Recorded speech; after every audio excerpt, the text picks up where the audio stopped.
আল্লাহর নবীর উপর যখন এই আয়াত নাযিল হলো, আনজির আশিরাতাকাল আকরাবিন, হে রাসূল আপনি আপনার আপনজন, আত্মীয় অনাত্মীয় কাছের মানুষদেরকে জাহান্নামের ভয় দেখান। নবীজি পাহাড়ের পাদদেশে উঠে ইয়া বানি ফাহার, ইয়া বানি আদি, ইয়া বানি কাব, ইয়া বানি আব্দুল মুত্তালিব, যত বংশ আছে নিজের সব গোষ্ঠীর লোকদেরকে বলছে, আনজিরু আনকিজু আনফুসাকুম মিনান নার, তোমরা সবাই নিজেদেরকে নিজেদের জাহান্নামের আগুন থেকে বাঁচাও। সবাইকে বলছে, শুধু সবাইকে না, রাসূলুল্লাহর এক ফুফি ছিলেন, ফুফির নাম ধরে বলছেন ইয়া সাফিয়া, আপন ফুফি বলছে, হে আমার ফুফি, আনকিজি নাফসাকি মিনান নার, আমি রাসূল আপনার জন্য কিচ্ছু করতে পারবো না কিয়ামতের দিন, আপনি আমার ফুফি হিসাবে আমি 4 পয়সারও কিছু করতে পারবো না, সুতরাং আপনি নিজেকে নিজে জাহান্নামের আগুন থেকে বাঁচান। আল্লাহু আকবার। এটা হলো ফুফির কথা। এখন আসেন আপন সবচাইতে বেশি রাসূল যাকে ভালোবাসতেন তিনি হলেন রাসূলুল্লাহর মেয়ে ফাতেমা। ফাতেমার মতো কাউকে ভালোবাসতেন। রাসূলুল্লাহ বলতেন, ফাতিমা তু বিদআতুম মিন্নি, ফাতেমা আমার কলিজার টুকরা, কলিজার টুকরা। যারা ফাতেমাকে কষ্ট দিবে আমি বিশ্ব নবীকে কষ্ট দেব। ফাতেমা রাদিয়াল্লাহু তাআলা কি বলতেন, যে নিয়ম হলো আমাদের দেশে যখন আগে বিদেশে যাইতো দেখতাম আমাদের বাড়িতে সবার কাছ থেকে বিদায় টিদায় নিয়ে একেবারে সর্বশেষ নিজের বউর কাছ থেকে বিদায়, মানে যার কাছে বেশি ভালোবাসা এর কাছ থেকে সবার শেষে বিদায় নেয়। হযরতে ফাতেমা রাদিয়াল্লাহু তাআলা আনহা বলতেন, আমার আব্বাজি নবীজি কোথায় বের হলে সবার কাছ থেকে বিদায় নিয়ে সর্বশেষ আমার কাছ থেকে বিদায় নিতেন। আবার সফর থেকে আসার সময় কারো সঙ্গে দেখা করার আগে আমি ফাতেমার সঙ্গে আগে দেখা করতেন। তাহলে সবচেয়ে বেশি জানের চেয়ে বেশি মায়া করতেন সেই ফাতেমাকে নবীজি বলছেন, ইয়া ফাতিমাতু আনকিজি নাফসাকি মিনান নার, হে ফাতেমা তুমি নিজেকে জাহান্নামের আগুন থেকে বাঁচাও। কিয়ামতের কঠিন ময়দানে বাবা হিসাবে তোমার জন্য আমি কিছুই করতে পারবো না। ইন্নী লা আনফাউ লাকুম ওয়ালা আদুররুকুম, ও ফাতেমা আমি তোমাদের কোনো লাভ করতে পারবো না, কোনো ক্ষতিও করতে পারবো না, সুতরাং আনকিজি নাফসাকি মিনান নার, ফাতেমা রে তুমি নিজেকে জাহান্নামের আগুন থেকে বাঁচাও। কেন বলছি এখন বুঝছেন আপনজনদেরকে কেন আমরা কথা বলতে হবে, কেন জাহান্নামের আগুন থেকে বাঁচাইতে হবে? হক বেশি, হক বেশি। এই জন্য ফাতেমাকে ডাক দিছে, হাসান হুসাইনকে বলছে, পরিবারের সবাইকে বলছে, সবাই জাহান্নামের আগুন থেকে নিজেকে বাঁচাও। আল্লাহ পাক এখানেও নবীজিকে বলছেন, আল্লাহ তা'বুদু ইল্লাল্লাহ, তোমরা আল্লাহ ছাড়া কারো গোলামি করবে না। আর এটা বলে দেন, ইন্নী লাকুম মিনহু নাযীরুম মুবিন, আমি আল্লাহর পক্ষ থেকে সুস্পষ্ট সতর্ক বার্তা নিয়ে তোমাদের জন্য আসছি। আমি সতর্ককারী, আমি তোমাদেরকে সতর্ক করব, আমি তোমাদেরকে সতর্ক করছি। মুসলমান ভাইয়েরা ভালো করে মনে রাখবেন, দুনিয়াটা সুখের জায়গা না দুঃখের জায়গা এটা আগে আপনাকে বুঝতে হবে। জান্নাতের ব্যাপারে আল্লাহ রাসূল কি বলছেন, হুফফাতিল জান্নাতু বিল মাকারিহি ওয়া হুফফাতিন নারু বিশ-শাহাওয়াত, যেখানে মজা আছে, এই যে আমার ডায়াবেটিস হয়েছে না, ডাক্তার আমাকে বলছে, মানে সবাই এই কথাই বলবে আমি জানি, যে ডায়াবেটিসের খাদ্য না কোনটা, যেটা মজা আছে এটা খাইতে পারবেন।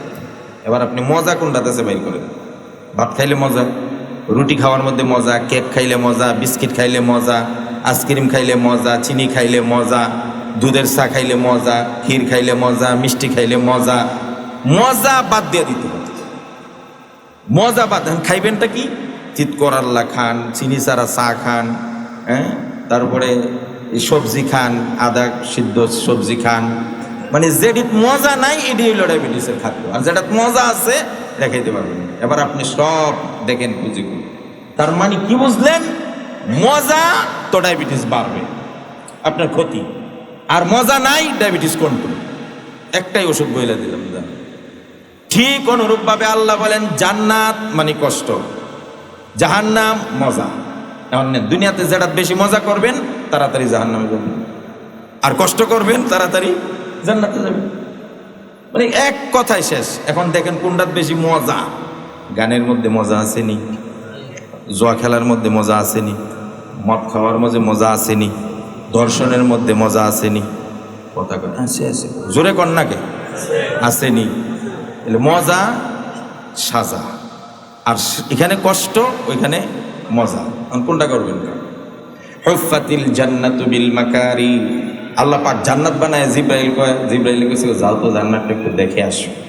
জিব্রাইল ভিতরে গিয়ে দেখে ওরে বাপ রে বাপ, মজার মজা, মজার মজা, মজার মজা, ঝর্ণা পানি, এই সেই নিয়ামত। আল্লাহ এত সুন্দর জান্নাত বানাইছেন, দুনিয়ার একটা মানুষও নাই যে কইব যে আমি জান্নাতে যাই না। সবাই পাগল হয়ে জান্নাতের জন্য পাগল হয়ে যাবে। এবার আল্লাহ জান্নাতের বেষ্টনী বাউন্ডারির চতুর্দিকে লাগাই দিছে কষ্ট। শেষ রাইতে উঠে নামাজ পড়ো, ফজরের সময় ঠান্ডা পানি দিয়ে উজু করো, রমজান মাসে না খাইয়া 26 ঘন্টার মধ্যে 18 ঘন্টা কষ্ট, কথা কয় না?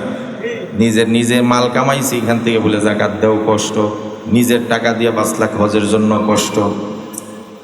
আল্লাহ পাক জান্নাতের চতুর্দিকে কষ্ট লাগাই দিয়েছেন, খালি কষ্ট কষ্ট কষ্ট কষ্ট, জিহাদ করো কষ্ট, কথা কয় না কা? এবার জিব্রাইল কইছে যাও তো এখন জান্নাত দেখে আসো। জিব্রাইল জান্নাতে যাওয়ার আগে দেখে চতুর্দিকে খালি কাটা তার কাটা তার কাটা তার, কষ্ট কষ্ট। এবার এসে কয় আল্লাহ ভিতরে তো এত নিয়ামত, কিন্তু বাহিরে যে এত যন্ত্রণা, এত কাটা তার, কেউ যাইতে পারবো না। এই কাটা তার সেট করে কে যাবো জান্নাত? কেউ যেতে পারবে না। এবার আল্লাহ জাহান্নাম দেখার জন্য জিব্রাইলকে পাঠাইছেন, গিয়া দেখে আযাব আযাব, শাস্তি, আগুন আগুন, পোজ, চিল্লা পাল্লা, মানে অবস্থা খারাপ। এসে বলে আল্লাহ জাহান্নামে কেউ যাইতে চাইবে না, কারণ যে কষ্ট দেখছি। আল্লাহ এবার জাহান্নামের চতুর্দিকে লাগাইছে কি, কথা কয় না, মজা। ডায়াবেটিস বাড়াইতে হবে না, এই জন্য মজা মজা মজা, খেলতামাশা, নাচ গান, এই সেই আবি জাবি, যা মজা আছে আর কি, সব মজা লাগাই দিছে জাহান্নামের চতুর্দিকে। এবার জিব্রাইল কয় এখন দেখে আসো। জিব্রাইল, হযরত জিব্রাইল এবার গিয়া দেখে জাহান্নামের চারদিকে খালি মজার মজা, মজার মজা। আয়েশা কয় আল্লাহ যে মজা লাগাই দিছেন, কেউ বাদ নাই, সবাই দৌড়ায় জাহান্নামে যাইতে চাইবে। ভিতরে কি আছে এটা তো জানে না, বাহিরের মজা দিকে খালি দিবে দৌড়, গিয়া দেখবে ভিতরে শাস্তি। মানে আপনারা কোনটা করবেন? মজার মজার খাইয়া ডায়াবেটিস বাড়াইয়া কিডনি ড্যামেজ করবেন, হার্ট দুর্বল করবেন, চোখ নষ্ট করবেন, সব নষ্ট করবেন, নাকি আপাতত কিছুদিনের জন্য হলেও মজা না খাইয়া সুস্থ থাকবেন? এটা আপনার সিদ্ধান্ত। যদি বলেন যে না আমি দ্রুত কিডনি ড্যামেজ হয়ে মরতে চাই, তাহলে যত চিনি, যত দুধ, যত মজা খান, আমার আপত্তি নাই। আর যদি বলেন যে না আমি যতদিনই বাঁচি সুস্থ থাকতে চাই, তাহলে মজা ত্যাগ করতে হবে, মজা ত্যাগ করতে হবে, মজা ত্যাগ করতে হবে।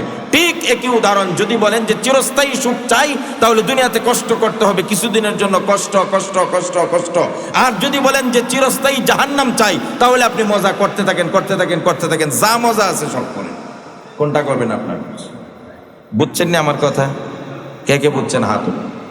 সহজে বুঝাইছি, আল্লাহ কবুল করুক। বলেন এখন কোন, এই ক্ষণস্থায়ী জিন্দিগির মজা চান না চিরস্থায়ী মজা চান? এই দুনিয়ার কিছুদিনের কষ্ট না চিরস্থায়ী কষ্ট? চিরস্থায়ী কষ্ট চান না কিছুদিনের কষ্ট? যদি বুদ্ধিমান হন তাহলে কিছুদিন কষ্ট করেন, চিরস্থায়ী মজা আছে।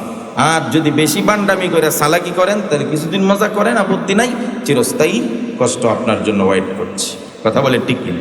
এই জন্যই রাসূল বলেছেন আল কাইয়িসু মান দানা নাফসা ওয়া আমিলা লিমা বাদাল মউত। বুদ্ধিমান তো ওই ব্যক্তি যে নিজেকে চিনলো, বুঝলো, আর পরকালকে সাজাইলো।